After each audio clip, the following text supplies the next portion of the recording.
कुछ ऐसा कर लेते हैं ताकि आने वाले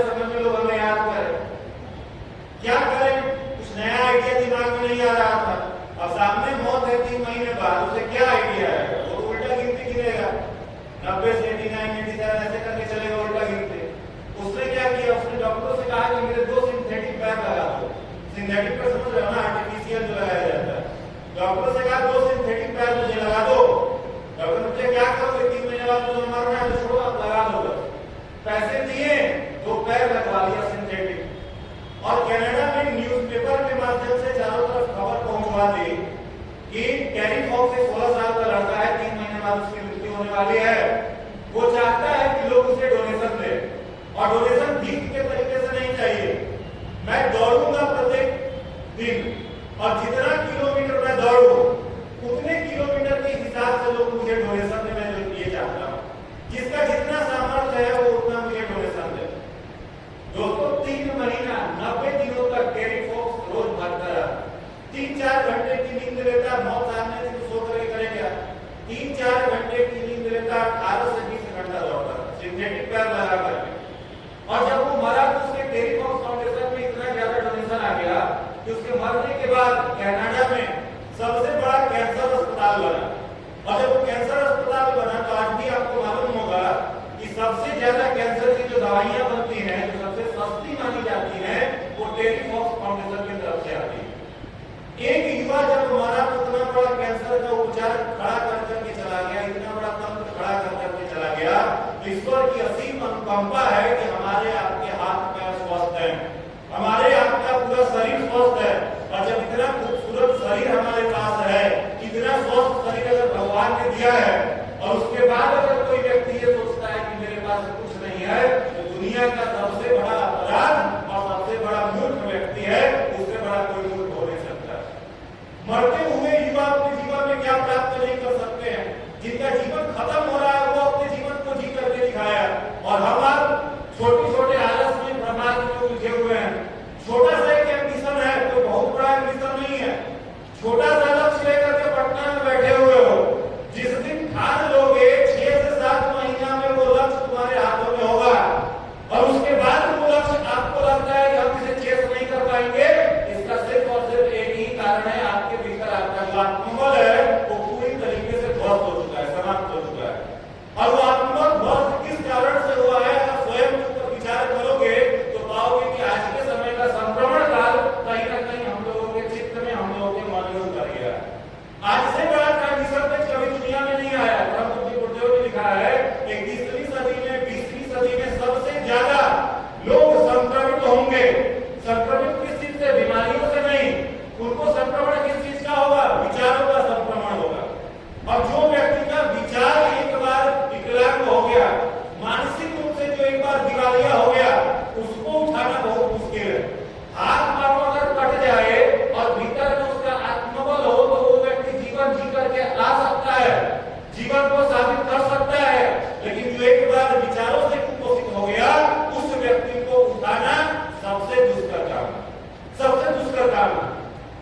आप कल्पना करके देखो अपना मिशन क्या काम कर रहा है। विचार क्रांति अभियान, अच्छा एक बार सोच करके देखना, क्या आवश्यकता है यहाँ पर हर रविवार को नुक्कड़ सभा करके हजारों लड़कों को बैठाने की?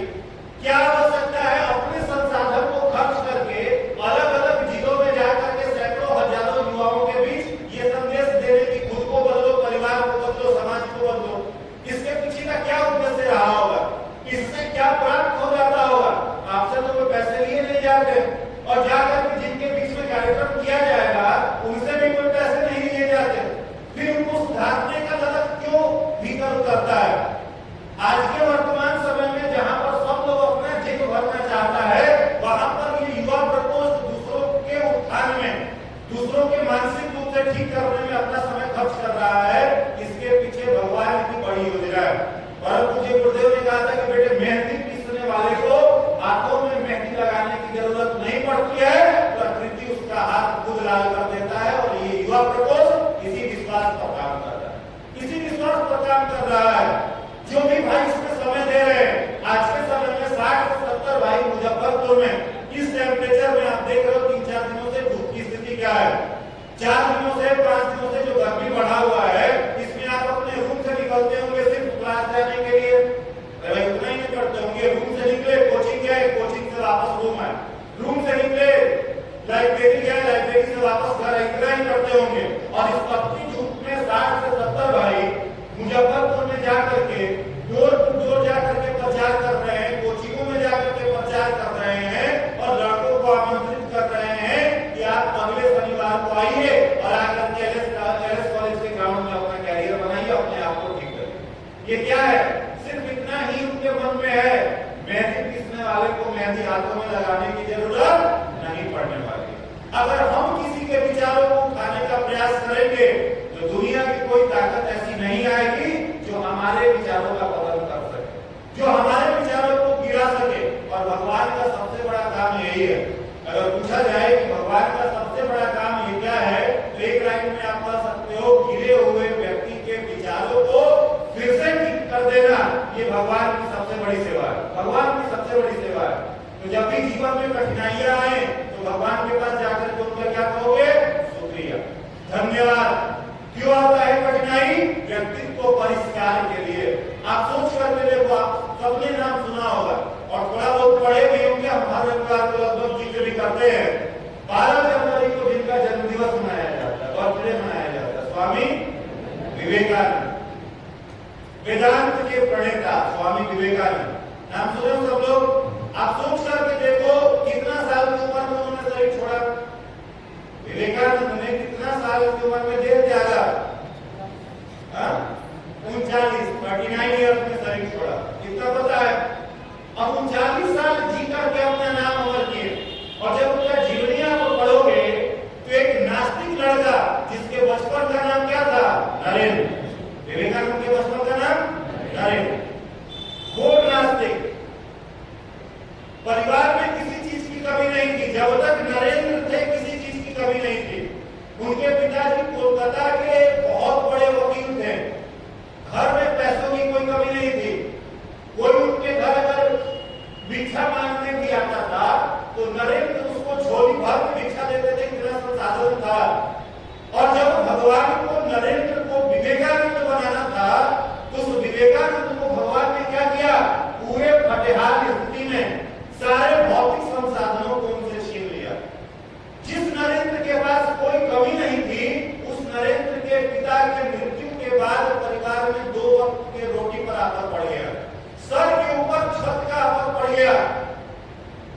सारे परिजनों ने मिलकर के उनके घर तक को हड़प लिया। बहन बीमार रहने लगी, बाद में आत्महत्या कर लेती हैं। मां बीमार रहने लगी, भोजन का प्रबंध नहीं हो पा रहा है।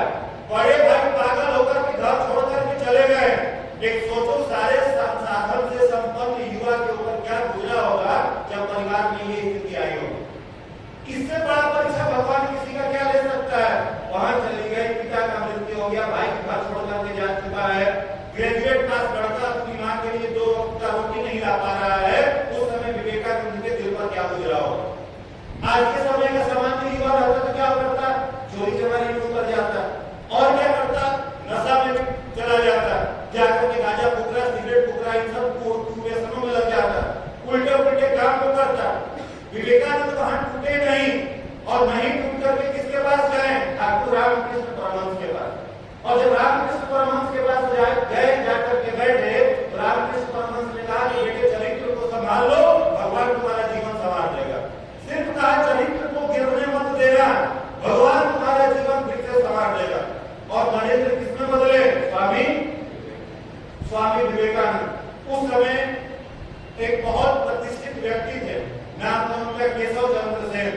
अगर पढ़े होंगे इतिहास तो नाम सुना होगा। क्या नाम था? केशव चंद्र सेन। गवर्नर के पद के बराबर उनका प्रतिष्ठा था। रामकृष्ण परमहंस के पास हमेशा जाते थे मिलने।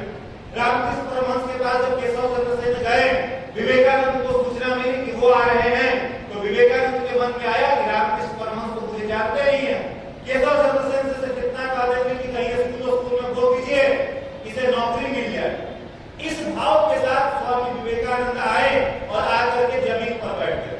रामकृष्ण परमहंस कुर्सी पर बैठे हुए हैं, बगल में केशव चंद्र सेन बैठे हुए हैं, सैकड़ों लोग हॉल में बैठा हुआ है, और विवेकानंद आकर के जमीन पर, दरी पर, चट पर जो था वहां पर बैठ गए।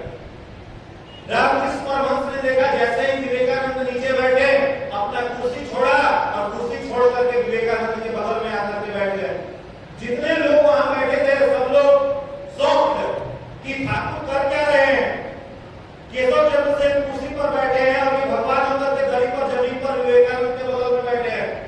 केशव चंद्र सेन ने कहा कि आइए सर, आकर ऊपर बैठिए, हम आपसे मिलने के लिए आए हैं।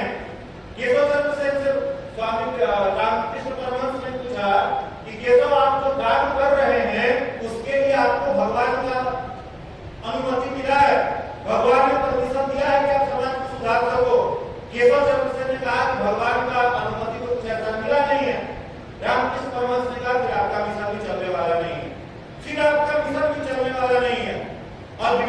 उससे कहा कि इसे भगवान का अनुमति हुआ है कि दुनिया को बदल करके रख देगा।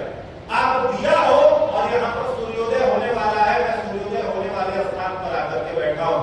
आज के समय में केशव चंद्र सेन को बताने के लिए पूरी भूमिका बनानी पड़ती है और विवेकानंद का नाम ही काफी है किसी को इंट्रोड्यूस करने के लिए। और उस विवेकानंद को किन कसौटियों पर भगवान ने कसा, इनके बारे में जब आप पढ़ोगे तो रोंगटा खड़ा हो जाता है। वैसा अगर परिस्थिति ईश्वर न करे किसी के जीवन में आए और अगर आ गया तो सामान्य युवा जो होगा वो बिखर जाएगा, बर्बाद हो जाएगा, नष्ट हो जाएगा, स्वयं को समेट नहीं पाएगा। डॉक्टर कलाम से गया गुजरा स्थिति जिस समय उनका बचपन का जो स्थिति था, हमें नहीं लगता है यहाँ इस हॉल में बैठे हुए किसी युवा भाई बहन के साथ होगा। 6-7 भाई बहनों का परिवार, पिताजी मछुआरों को नाव भाड़ा पर दिया करते थे। 7 लोगों की रोटियां गिनकर के घर में बनती थी। द्वितीय विश्व युद्ध चल रहा था। डॉक्टर एपीजे अब्दुल कलाम छोटे थे, अपने घर में टहल रहे थे, फाइटर प्लेन उड़ा करता था। उस समय सपना बना लिया था कि जीवन में बनेंगे तो क्या बनेंगे, विंग कमांडेंट। जो फाइटर प्लेन उड़ाता है, लड़ाकू विमान, उसका ड्राइवर बनेंगे, पायलट बनेंगे। पूछा अपने जीजा जी से कि कैसे बनेंगे, तो कहा कि एरोनॉटिक्स से इंजीनियरिंग कर लो, बन जाओगे। अब सोचो जहां पर परिवार में 7 लोगों के लिए रोटियां गिन के बन रही है, उस परिवार का कोई लड़का एरोनॉटिक्स इंजीनियर बनेगा, डोनेशन कहां से आएगा, पैसे कहां से आएंगे? मछुआरा जो पैसा देता था उससे तो परिवार चल रहा है। कुछ नारियल के पेड़ थे 20-22, उससे नारियल बेच करके परिवार चल रहा है। और लड़का सपना बना रहा है कि एरोनॉटिक्स इंजीनियर बनना। इससे बड़ी स्थिति क्या होगी?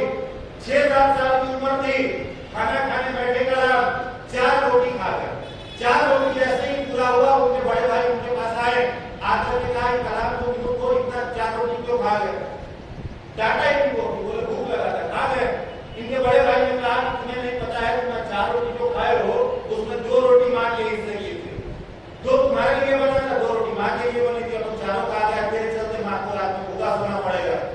ये बात कलाम साहब को भीतर से इतना उड़ेद दिया, इतना व्यथित किया कि उस समय उन्होंने प्रण लिया कि इस गरीबी को जो परिवार में झेल रहा है इसको दूर करना है, इसको दूर करना है। अब कल्पना कर सकते हैं, देखो 7 साल का एक युवा जब ये संकल्प लेता है तो संकल्प के रास्ते अपने जीवन को बदलता है कि नहीं बदलता है? उस समय चाहता तो टूट भी सकता था, उस समय पिताजी के ही प्रोफेसर को चाहता तो अपना सकता था, उनके बड़े भाई का छाता का दुकान था तो बगल में वो छाता का दुकान खोल सकता था। लेकिन जिस दिन सपना बड़ा देखा, उस सपने को पूरा करने के लिए अपने 24 घंटे के समय को उसमें उन्होंने झोंक दिया, पूरा जीवन उसमें झोंक दिया। और क्या कलाम साहब के पास किसी चीज की कमी रह गई? हाँ, ये बात सही है कि जीवन में बहुत पैसे उन्होंने जमा नहीं किए। जिस समय राष्ट्रपति भवन से निकलते हैं, उनके पास क्या थी उनके जीवनी में अगर आप पढ़ोगे, दूसरा कोई राष्ट्रपति होता तो कम से कम 2-3 राज्यों में उसके पास उसका फ्लैट होता, मकान होता, सारा कुछ होता। एपीजे अब्दुल कलाम के पास क्या था मालूम है? 3200 किताबें थी। सुन लो, 3200 के आसपास उनके पास किताबें थी। 17 या 18 पीएचडी की डिग्रियां थी जो कि अलग-अलग यूनिवर्सिटीज ने उन्हें दिया था। एक भारत रत्न था, पद्म भूषण, पद्म विभूषण के पुरस्कार मिला था, वो था। सिर्फ 4 जोड़ी उनके पास सूट के कपड़े थे जो वो पहनते थे, और 2 जोड़ी जूते थे, उसे लेकर के वो राष्ट्रपति भवन से निकले। और आज के समय में भी मुझे याद है कि जिस समय उन्होंने शरीर छोड़ा था, आईआईएम के किसी कॉलेज में लेक्चर हो रहा था, उनका मैनेजमेंट के स्टूडेंट्स के बीच में लेक्चर देते समय उनको हार्ट अटैक आया। हमें लगता है शाम का समय रहा होगा, 4 या 5 बजे के आसपास का। हार्ट अटैक में आया, हार्ट अटैक आया तो तुरंत न्यूज में खबर आई। हम लोग लॉज में सब लोग आते थे उस समय, सब लोगों ने सुना कि कलाम साहब को हार्ट अटैक आया, सब लोग पीड़ा में मन व्यथित हुआ। 7 या 8 बजे हॉस्पिटल ले जाया गया। 7 या 8 बजे खबर आई, 8 साढ़े 8 बजे के आसपास कि कलाम साहब नहीं रहे। हमें याद है वो दिन लॉज में सारे भाइयों ने जो भी हम लोगों के साथ लड़के रहते थे, लगभग 20-22 लड़के रहे होंगे लॉज में। सब लोग कोई आटा गूंथ चुका था, कोई सब्जी काट चुका था, कोई सब्जी 6 बजे रात का न्यूज आता था, उस समय 8:30 या 7:45 में आता था बीबीसी वाला न्यूज। जैसे ही न्यूज ओपन किया, सब लोग बैठ के खाना बना रहे थे। न्यूज में आया कि कलाम साहब नहीं रहे। उस दिन उस रात मेरे पूरे लॉज में किसी एक लड़के ने भी भोजन नहीं किया, एक लड़के ने भी भोजन नहीं किया। सारे लोग भूखे सोए। किस व्यक्ति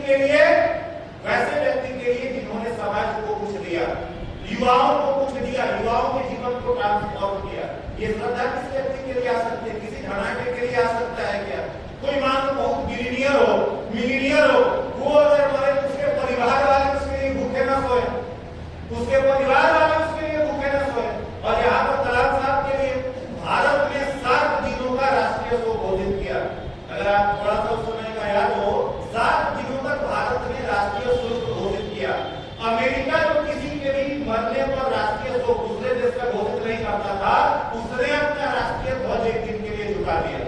ये पर्सनालिटी किसकी थी? एपीजे अब्दुल कलाम। और जीवन कहां से बना था?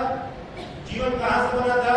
तमिलनाडु के रामेश्वरम के छोटे से मस्जिद वाली गली से, जिनके पास कुछ संसाधन था ही नहीं, कुछ संसाधन नहीं था, सिर्फ एक ही संसाधन था जिसका नाम है आत्मबल, जिसका नाम है कॉन्फिडेंस। और इस युवा प्रकोष्ठ में हर रविवार को आते हो, यहाँ पर आकर के बैठते हो, तो उसी आत्मबल को जगाने की जरूरत है, उसी आत्मबल को जगाने की जरूरत है। बारिश कितनी भी हो, अगर आपके पास अच्छा बर्तन नहीं है तो उस बारिश की एक बूंद को भी आप जमा नहीं कर सकते हो, कभी जमा नहीं कर सकते हो। समुद्र के पास भी अगर जाओगे तो समुद्र आपसे पहला प्रश्न यही पूछेगा कि बर्तन कौन सा लेकर के आए हो। अब समुद्र के पास गए हो और लोटा लेकर के गए हो, बाल्टी लेकर के गए हो, पानी कितना ले आ पाओगे? कितना पानी ले आ पाओगे? एक बाल्टी, एक लोटा। पात्रता कितनी है? औकात कितना है?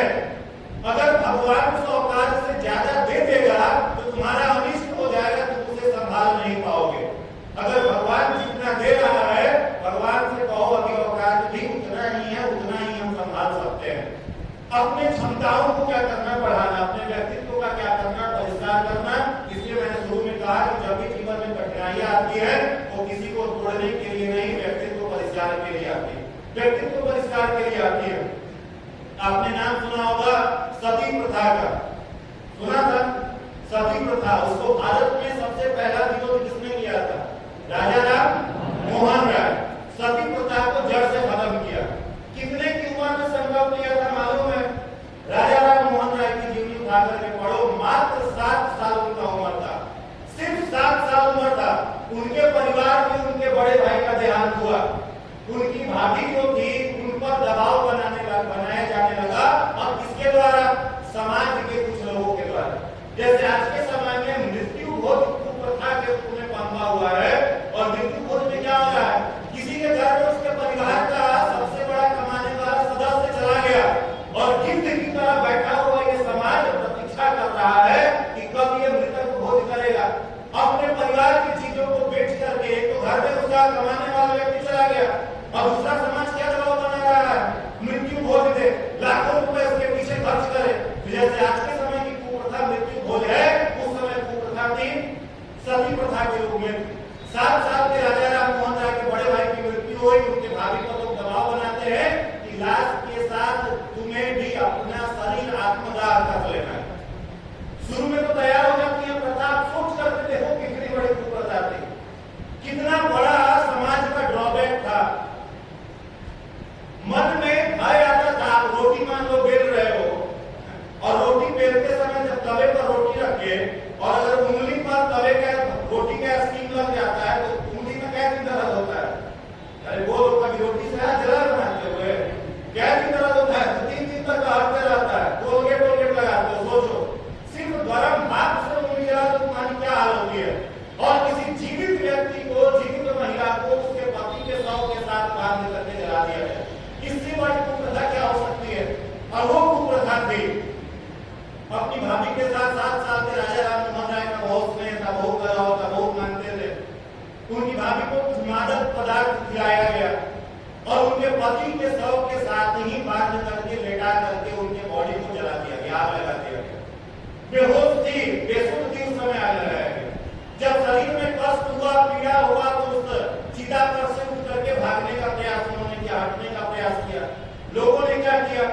जबरदस्ती डंडों से धकेल करके वापस उनके शरीर को वहां पर लगाया, और पूरे शरीर को आ गया। 7 साल का राजा राम मोहन राय वहां पर खड़ी के सारा तमाशा देख रहे थे, सब कुछ देख रहे थे। उस समय उन्होंने संकल्प लिया कि जीवन में अगर कुछ प्राप्त न भी कर सके, जीवन में भले कुछ न कमा सके, लेकिन इस सती प्रथा को जड़ से उखाड़ देंगे, और रोज राजा राम सती प्रथा को खत्म करते हैं। 7 साल का युवा संकल्प लेता है, तो आप कल्पना करो उतनी बड़ी कुप्रथा को खत्म करता है। और आज के समय का डरपोक, आज के समय का कायर, आज के समय का क्लेवर युवा अगर एक छोटे से अपने संकल्प को पूरा नहीं कर सकता है, तो वो भीतर से खोखला है, वो भीतर से आत्मबलहीन है। रोज अपने चरित्र को संभालने का संकल्प लेता है, रोज एक नया रूटीन सेट करता है, लेकिन नया रूटीन पर 2 दिन टिक नहीं पाता है, वो भीतर से खोखला युवा कुछ जीवन में हासिल नहीं कर सकता करिएगा, अगर यहाँ पर बैठते हैं तो यहाँ के अनुशासन को भी अपनाने का प्रयास करिए। यहाँ पर अगर बैठते हैं तो आप सबों से जो निवेदन किया जाता है कि अपने आत्मबल को बढ़ाने के लिए अपना मेडिटेशन, अपना गायत्री मंत्र करो, उसको अपनाओ जीवन में। सिर्फ बातों को सुन करके आपका आत्मबल नहीं विकसित होगा, लोगों के जीवन को सुन करके आत्मबल नहीं आता है।